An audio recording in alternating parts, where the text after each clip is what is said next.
Hello and welcome to World News here on TVP World. I'm your host, Diana Skaya. Polish Prime Minister Donald Tusk was rushed off stage during the Netherlands Liberation Day celebrations as an ignited flare was thrown at him and his Dutch counterpart. Tusk attended the event to commemorate Polish soldiers who took part in liberating the Netherlands from Nazi occupation. Now, the head of the Polish government was engulfed in a cloud of red smoke and quickly rushed to safety. It's unclear whether the Polish Prime Minister was a target of the attack. The incident took place as both prime ministers were about to light the liberation fire, commemorating the 80th anniversary of the end of the Nazi occupation in the Netherlands. Prior to the incident, during an earlier part of the event, a number of individuals were detained by security as they disturbed the celebrations.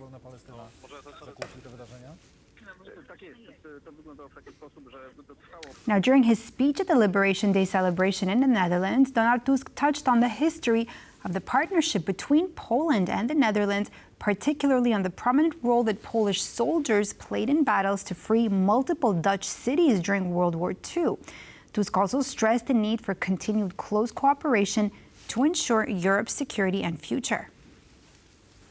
Every year, as we all know, the Dutch government officials and local communities gather at the cemeteries where the Polish soldiers are buried to pay respect to their heroism and sacrifice.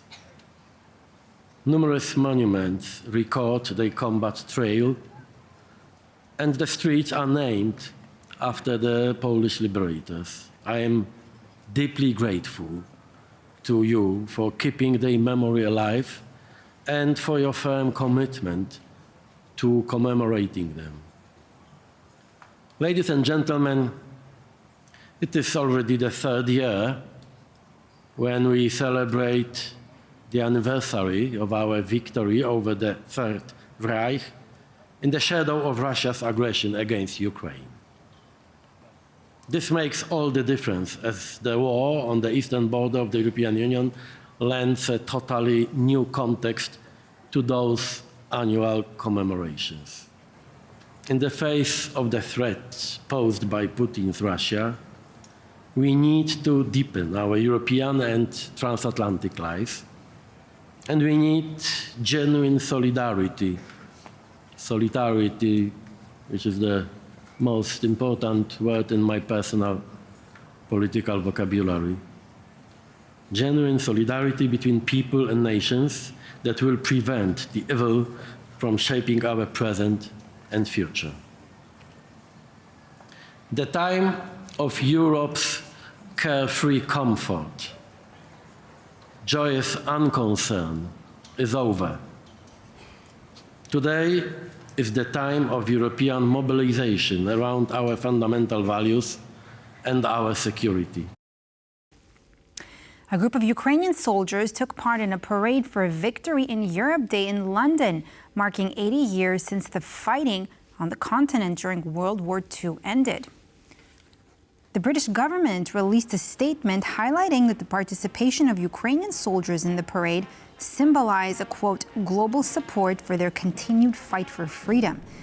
The United Kingdom remains a key force in leading the coalition of the willing, an alliance of 31 countries which have pledged to strengthen their support for Ukraine as it fights against Russian aggression. The Victory in Europe Day parade takes place just days ahead of Moscow's own Victory Day celebrations, where they mark the surrender of Nazi Germany.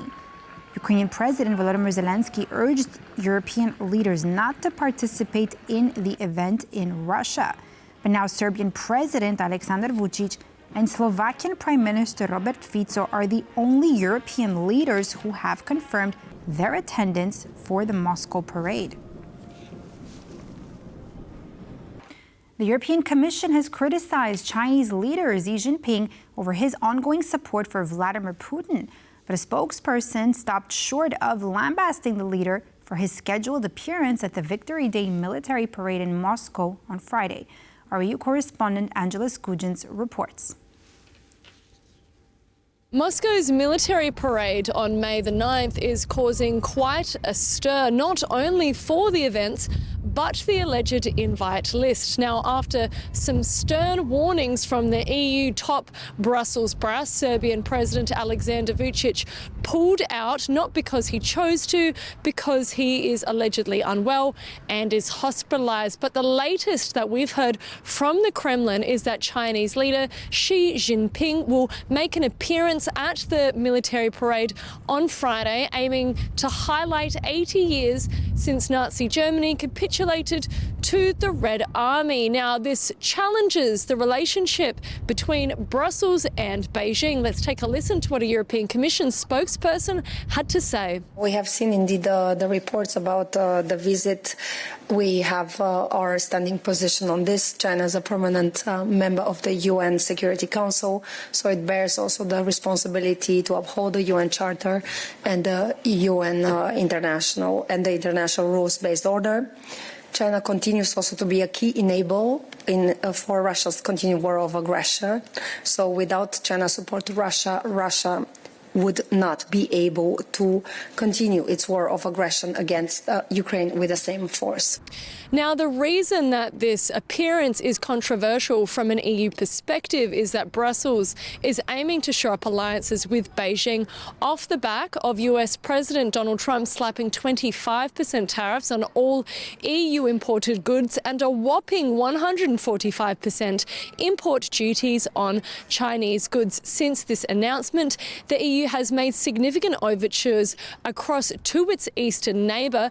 We've also seen this catalysed by the recent announcement of Chinese Parliament lifting sanctions for roughly half a dozen European MEPs, but this relationship will be put to the test and laid bare at an EU-China summit scheduled for the second half of July.